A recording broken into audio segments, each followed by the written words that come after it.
Hello, let us resume our discussion on The Hollow Man by T.S. Eliot. Now, just like the basic structure of the Wasteland, you will find also in this particular poem, there are 5 major sections. In the first part, Eliot begins in the version of the Hollow Man. That means these are spoken by the Hollow Man. Probably it is the first time when Eliot is using a pluralistic concept. Except this one, you will never find that we, that is the first person plural, is being used by Eliot in any other poem. He begins, we are the hollow men, we are the stuffed men. As I have already mentioned in my last lecture, that in the particular epigraph, A Penny for the Old Guy, there was a continuous reference to the reference of the effigies. So therefore, when we are going to begin this particular poem, you will find that somehow the implications of the effigies are incorporated in this particular poem. Though I am referring to that these are not to be spoken by the lost violent souls. Rather, these are spoken by the hollow men. So that's why it is stated, we are the hollow men. Now, what happens, that it states, we are the hollow men, and as I mentioned, that these are referring to the inhabitants of the wasteland, and to be specific, you can relate the W-A-S-T-E, wasteland, with the W-E-S-T, wasteland. We are the hollow men, so fundamentally the question certainly arises, what terms or what patterns of hollowness Eliot is trying to propagate here. Now, as I mentioned in my introduction to T.S. Eliot's poetry, that is a kind of lecture that is present in this particular channel. Try to find this out.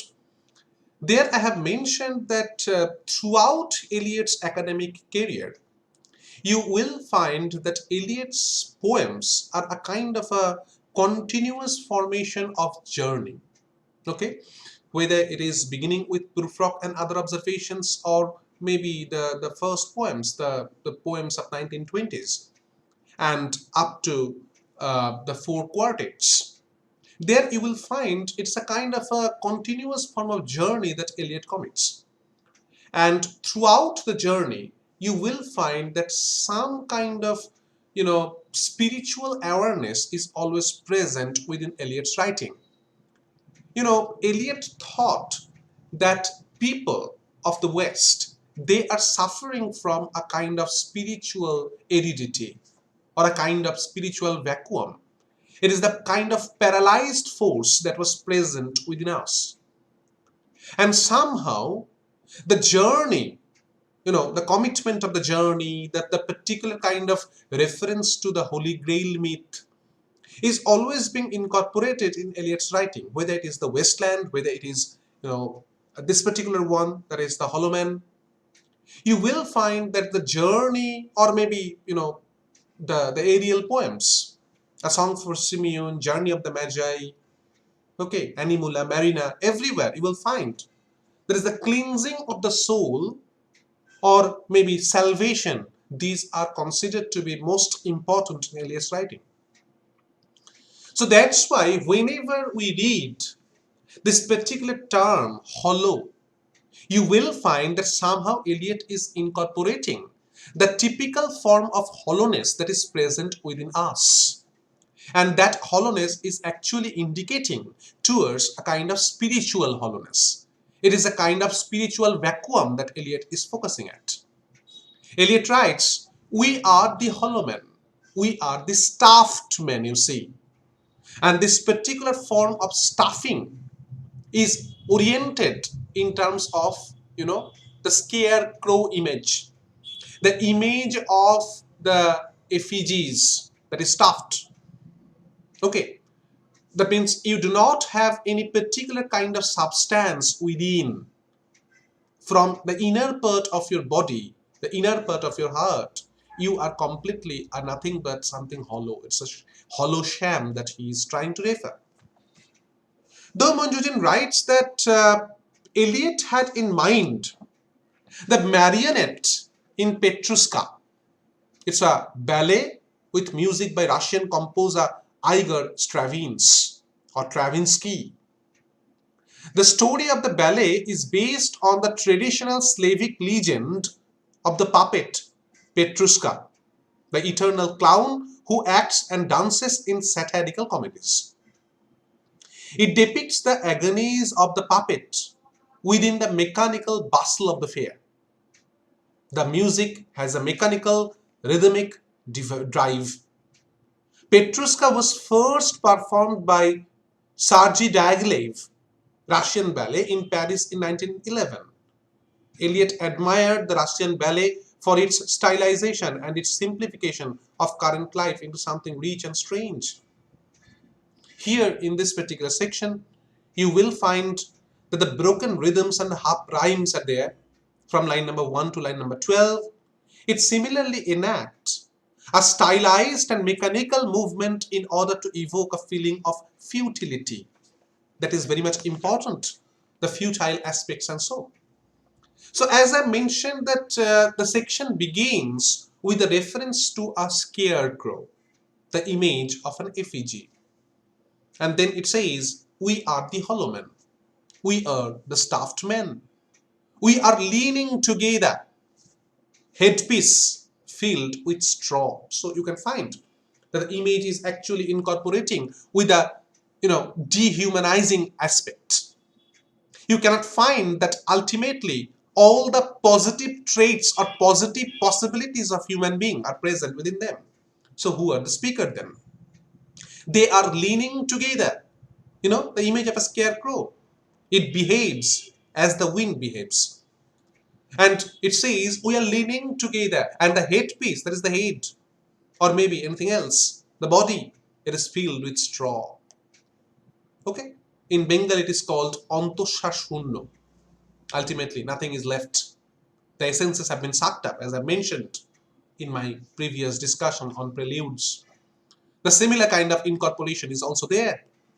Alas, our dried voices, when we whisper together, are quiet and meaningless.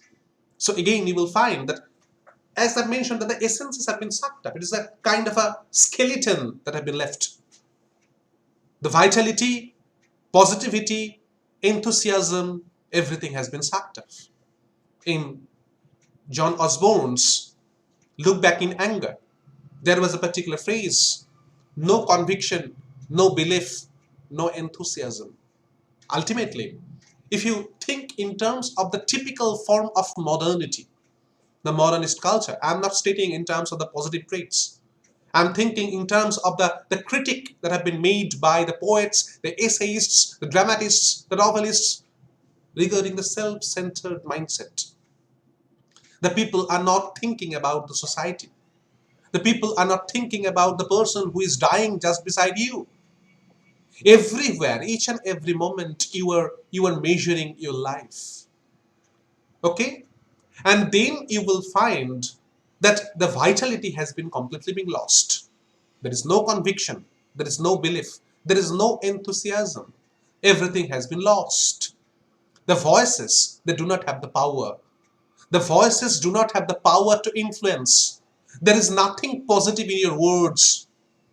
The voices have been dried. And if you think in terms of the term dry, you will find in Eliot's writing, there is a kind of a reference to this particular form of dryness. Why? Because you see that if you go with the Christian perspective, religious perspectives, always water signifies something mostly important. Why? The water can cleanse. It is not simply in terms of the Christianity, but also in terms of different kinds of religion where water has its own importance. You will find a particular section Eliot is giving to the wasteland, where the description of the wasteland is the rocky surface. Okay, it is hard, it is dry, and then the particular possibility of salvation is being hinted with a particular reference to the water dripping from a place. Drip, drop, drop, drop. So ultimately, you will find that watery existence, watery references, it always propagate a possibility for salvation. But as we can find that Eliot is operating, Eliot is indicating towards the hollow man. So ultimately, that particular, dryness is actually referring to the lack, the spiritual aridity, the spiritual vacuum that is present within. The voices are dried, therefore. So our dried voices, and it doesn't have any impetus or something influential or something positive or something related to action. You will find when we whisper together. So it is not a kind of sound that you can hear. It is the whispering sound. A particular kind of meaninglessness, a particular kind of futility is always being incorporated with this particular reference. They say, therefore, alas, our dried voices, when we whisper together, they're quiet. They are meaningless as wind in dry grass. Something surreal to some extent. You will find again the reference of dry and quiet and meaningless. These kinds of terms being recurring. These are actually indicating towards the matters of meaninglessness. These are actually incorporating with the reference of futility. The grasses are dry, the wind is passing, the kind of sound it creates. Okay? It is not the eloquence that comes to our mind. It is the matter of quietness. It is not the kind of communication we can find. Rather, it is the formations of meaninglessness. Everything has been incorporated here. He says, therefore, they say, alas, our dried voices, when we whisper together, they are quiet, they are meaningless. It can be classified, it can be related with the wind in dry grass. Or rats' feet over broken glass in our dry cellar. So ultimately, when Eliot is referring to the dry cellar, obviously he is referring to, or maybe he is calculating us, or calculating upon us, that the readers may be made alert regarding the concept of Guy Fawkes's reference. Because the sailor is actually linking this particular line, this particular phrase with, gunpowder plot and the failure that is lurking within. The glass was broken, okay? The broken glass. And it was in the dry cellar. And when the creaking sound that it comes when the rats' feet are broken there, it can be related with them. Okay?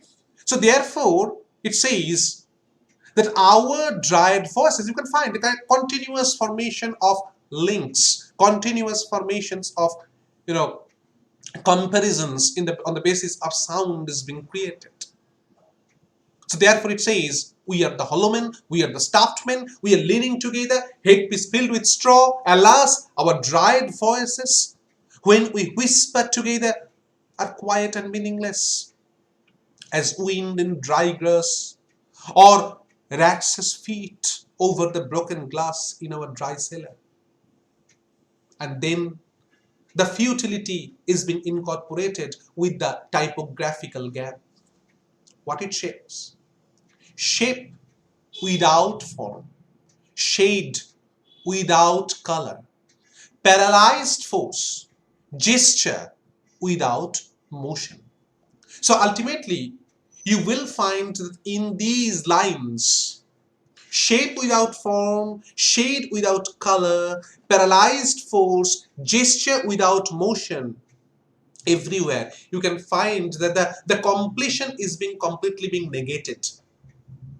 The incorporations of futility, the incorporations of something meaningless, the incorporations of negativity, everything is being there. The shape without form, these are the formal aspects. It's referring to the shadows. Okay, the shape is there, but the form is missing. The shade is there, but the color is missing. The force is paralyzed because it cannot move. It's a lack of action. Inaction is being incorporated. The gesture is there without motion. Why? Because the actual reference is being associated with the scarecrow. And you will find these have the shape, but doesn't have the form. These have the shade, but without any color. The force is paralyzed because it can't move. They have the gestures. They behave as the wind behaves. But there is no motion. And ultimately, that particular futile aspect is being referred or is being classified or related with the hollow men. Manjujan writes, the moral and spiritual condition of the hollow men corresponds to that of the souls described in Inferno, part 3. These are the souls of those who lived without blame and without praise. They never actively chose between good and evil, and therefore were never spiritually alive. They are mixed with those angels who were neither rebellious nor faithful to God at the time of Satan's revolt, but were for themselves and are therefore rejected to both heaven and hell. So that even the wicked have some glory over them. Virgil tells Dante that these souls bitterly lament their fate because they have no hope of death, and their blind life is so mean that they are envious of every other lot. Report of them the world permits not to exist. Mercy and justice disdains them. Let us not speak of them, but look and pass. The lines also recall Marlowe's vision of nothingness, as I mentioned regarding Mr. Kurtz. When he fights against death, in contrast to Kurtz's vision of the horror, which seems to Marlowe to be an affirmation and moral victory. In Heart of Darkness it was written, it is the quotation that is being taken. It is the most unexciting contest you can imagine. It takes place in an impalpable grayness, with nothing underfoot, with nothing around, in a sickly atmosphere of tepid skepticism, without much belief in your own right, and still less in that of your adversary, a vision of grayness without form. Marlowe remembers this period of time as a passage through some inconceivable world that had no hope in it and no desire. So this particular willingness, this particular hope, this particular desire is something that can make you better. But if you don't have that desire, if you don't have that particular form of willingness, the desire to change, that is the fundamental thing that you have or you should have, that is missing in the hollow man. The section continues. Those who have crossed with direct ties to death's other kingdom, they remember us. So the question is, who are those? These those are actually referring to the persons, the lost violent souls, the persons who had the possibility of salvation. As I mentioned, that the lines probably refer to a damned souls. In Inferno part 3, again I am referring to Manju Jain, who are ferried across the river Acheron into hell by the demon Charon. Charon actually makes them enter his boat by beckoning them with eyes that burn like the glowing coals. These souls are prompt to pass the river, for divine justice spurs them so that fear is changed into desire. That means if you have the desire, you can cross the river, you can look into the eyes of Charon, the boatman or the ferryman. The lost violent souls would be those of people such as Guy Fawkes and even Mr. Kurtz. These lines, that means they have the potentiality, they have the capability of crossing the river and come into the purgatorio where the soul can be cleansed. But when you find the reference to the hollow men, as they do not have the capability to cross the river, they are standing at the bank of the river because they do not have the potentiality to, you know, to use or to pass the river with direct eyes to Death's other kingdom. This particular place where they are standing, the wasteland, this can be classified as Death's dream kingdom. That will come in the second section of this particular poem. And the other side of the river, that is the Purgatorio, can be classified as Death's other kingdom. Okay? Now, these lines perhaps also allude to the last cantos of Purgatorio, as I mentioned just now, which recount Dante's meeting with Beatrice in the earthly paradise on the summit of Mount of Purgatory. Beatrice directs her eyes to Dante, who is on the other side of the pure stream, which issues from a fountain drawing water direct from the will of God. On one side, the stream is Lede, that is the river of forgetfulness, which takes from men the memory of sin, and on the other it is Eunoi, that is another river that has been mentioned by Dante, which restores the memory of righteousness. So the sin will be cleansed, the righteousness will be revised. Lede can be crossed only if penitential tears, this is the term related to Christianity as you know, are shed. Dante is unable to meet Beatrice's stern gaze when she rebukes him. His eyes droop down to the clear front. But beholding his own reflection there, he draws back. For he is overcome with shame at the remembrance of the past scenes and his infidelity to Beatrice. Weeping, Dante confesses and repents. At the command of Beatrice, he raises his downcast eyes to look on her and is so overcome with remorse that he falls senseless to the ground. He is then drawn into the river Lede, of which he drinks and which he crosses. After he drinks of the river Eunoi, Dante is cleansed and renewed for his journey to paradise. Here you will find Death's other kingdom.